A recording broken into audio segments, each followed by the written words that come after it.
अऊज़ु बिल्लाहि मिनश्शैतानिर्रजीम। या अय्युहन नबी कुल लिअज़वाजिक, ए नबी सल्लल्लाहु अलैहि वसल्लम फरमा दीजिए अपनी अज़वाज से, व बनातिक और अपनी बेटियों से, व निसाइल मुमिनीन और मोमिनों की औरतों से, युदनीना अलैहिन्ना मिन जलाबिबिहिन, अपने ऊपर अपनी चादरों को लटका लिया करें। ज़ालिक अदना अन युरफ़ना, ये ज़्यादा करीब है कि वो पहचानी जाएं। फ़ला युज़ैन, और ना तकलीफ़ दी जाएगी उनको। वकान अल्लाहु गफ़ूरर रहीम, और अल्लाह बख्शने वाला मेहरबान है।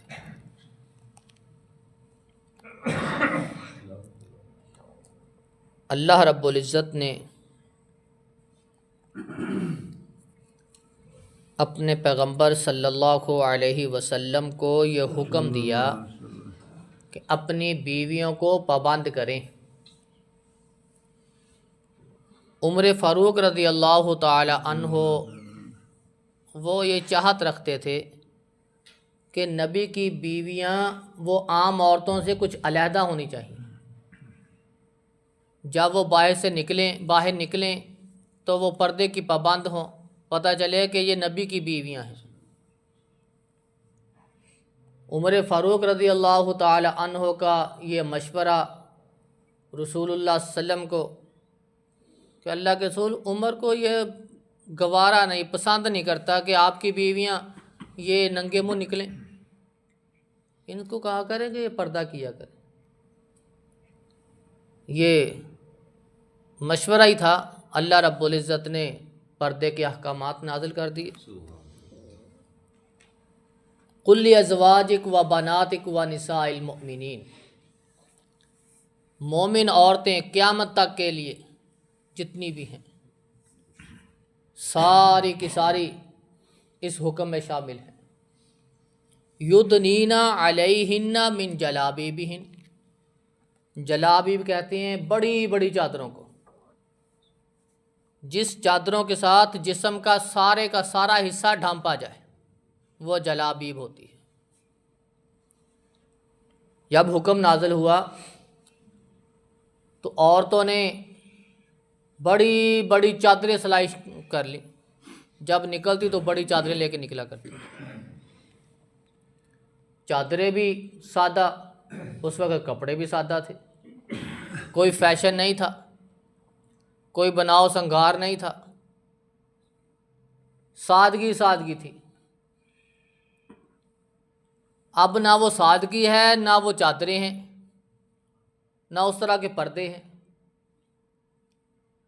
आयशा सिद्दीक़ा रज़ी अल्लाह ताला अन्हा बयान करती हैं, जब हम तवाफ़ किया करती तो हमें महसूस होता कि हमारे पास से मर्द गुजरने लगा है, तो हम अपने दुपट्टे को सामने कर लेती हैं ऐसे, ताकि हमारा चेहरा नज़र ना आए। दौरान तवाफ़, दौरान उम्रा औरत का मुंह ढांपना वो सही नहीं है, नंगा रखेगी। लेकिन आयशा सिद्दीक़ा रज़ी अल्लाह तआला अन्हा कहती हैं कि हम मुंह को तो नंगा ही रखती, लेकिन चादर आगे कर लेती थी ताकि मर्द के नज़र हमारे चेहरे पे ना पड़े।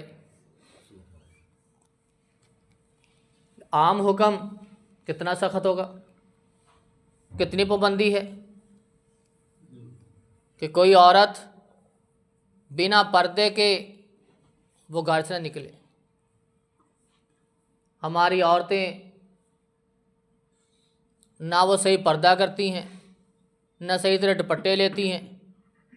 अगर गाउन पहन भी लेती हैं, बुरखा पहन भी लेती हैं, तो ऊपर छोटी सी दुपट्टी लेके आधे बाल नंगे होते हैं, आधे ढांपे होते हैं, उसका क्या फ़ायदा फिर। ये बुरखे भी आजकल के फैशन रह गए, बस फैशनी बुरखे। बुरखा पहनने का मकसद होता है कि अंदर की जो जीनत है उसको छुपाना, लिबास कपड़ा उसको छुपाना है। लेकिन कपड़े भी जो बुरके होते हैं वो भी आजकल सारे के सारे फैशनी हैं, कढ़ाई वाले, शीशे लगे हुए, रंग बिरंगे स्टाइल। क्या फ़ायदा फिर उन बुरकों का, जब वो ज़ीनत ख़त्म ही ना हुई, छुपी ही ना। बड़ी बड़ी चादरें, मुंह भी ढांपा हो, जिस्म के सारे अज़ा ढांपे हों। जो शलवारें हैं वो भी इतनी नीचे से खुली होनी चाहिए कि पाँव ऊपर वाला सारे का सारा हिस्सा ढांपा होना चाहिए, ऊपर वाला हिस्सा भी नजर ना आए औरतों का, पाँव का। इतनी नीचे होनी चाहिए शलवार उनकी। लेकिन ये हिंदुओं का तर्ज अमल ये हमारी मुसलमान औरतों में भी आ गया। जिनको शलवार ऊंची रखनी चाहिए वो नीची रखते हैं, जिनको नीची रखनी चाहिए वो ऊंची करती हैं। औरतों की शलवारें, उनके टखने, उनके आधे जो टांगे हैं वो नंगी हुआ करती हैं आजकल के फैशन में। मर्द जिनका हर वक्त टखने नंगे करना ये ज़रूरी है, ये फ़र्ज़ है, वो ढांप के रखते हैं। उनकी शलवारें ज़मीन के साथ लटक रही होती हैं।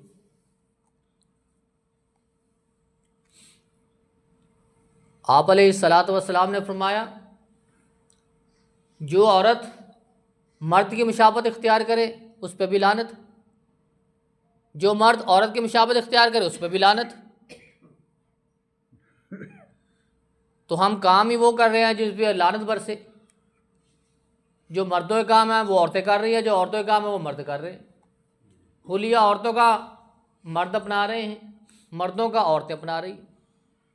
ना पर्दे की पाबंदी, ना कोई कहता है, वैसे ही बेपर्दगी बेपर्दगी। युद्नीना अलैहिन्ना मिन जलाबीबिहिन, अपनी बड़ी बड़ी चादरों को अपने जिस्म के ऊपर लटका के रखा करें, ढांप के रखा करें अपने आप को। ज़ालिका अदना युरफ़ना, इससे ये फ़ायदा होगा कि जो उसका महरम है उसे अच्छी तरह पहचान लेगा कि ये हमारी है। ये पहचान होगी इनकी कि ये मुस्लिम है, ये गैर मुस्लिम है। उमर फ़ारूक रज़ियल्लाहु अन्हु गैर मुस्लिम को पर्दा नहीं करने देते थे कि ये मुसलमानों की शान है, ये मुसलमानों के लिए हुक्म है, मुसलमानों की औरतें करेंगी। मुस्लिम और गैर मुस्लिम में फ़र्क ये पर्दा है। तो अब हम कैसे पहचानेंगे ये मुसलमानों की औरतें हैं या काफरों की? पहचान ही नहीं होती। देख लें बाज़ारों में जाके कैसे नंगे सिर फिर रही होती हैं। बाज़ारों में जाना मुश्किल हुआ पड़ा है। शादियों पे देख लें, इतने बड़े बड़े बाल नंगे करके लटका के फिर रही होती है, कोई नहीं पता कि ये गैर महरम है कि नहीं है, मर्दों के अंदर ही फिर रही है। फला युज़ैन, इसका दूसरी हिकमत ये है कि ये जो आवारा बेहुदा गंदे किस्म के लोग हैं उनसे ये बची रहेंगी, महफूज रहेंगी। अगर पर्दा करेंगी तो वो भी हया करेंगे, ये पर्दे की पाबंद है, इसकी तरफ नज़र ना उठाएं, नज़रों को नीचा रखें, वो भी नीचा रखेंगे, औबाश भी नीचा रखेंगे, बेहुदा लोग भी नीचे रखेंगे, तो ये पर्दे की पाबंद जा रही है, ये मुसलमानों की लड़कियां बच्चियां जा रही हैं। ये हिकमत है इसकी। युरफ़ना फ़ला युज़ैन, कि पहचान होगी मुसलमान काफिर कौन है, ये बची रहेंगी तकलीफ़ों से, मुसीबतों से, आवारा लड़कों की शरारतों से। अगर कोई कमी कोताही हो गई, वकानल्लाहु गफूर रहीम, अल्लाह बख्शने वाला मेहरबान है। एहतियात करें, समझाएं, हम ज़िम्मेदार हैं, हमारी ज़िम्मेदारी के बारे में हमसे पूछा जाएगा। कुल्लुकुम राइन व कुल्लुकुम मसूल अन रइयतिही, तुम हर बंदा ज़िम्मेदार है, उसके बारे में उससे पूछा जाएगा कि तुमने अपनी ज़िम्मेदारी कैसे निभाई थी। अल्लाह रब्बुल इज़्ज़त से दुआ है कि अल्लाह रब्बुल इज़्ज़त हमें अपने घरों में अपनी बीवियाँ, बच्चियाँ और माएँ और बहनों को जो सही पर्दा है उसकी तलकीन करके उनको पर्दे के पाबंद बना के घरों से बाहर निकलने की तलकीन करनी चाहिए। और अल्लाह तौफीक अता फ़रमाए, हम इस्लाम के मुताबिक ज़िंदगी गुजारें। सुब्हान रब्बिक रब्बिल इज़्ज़त।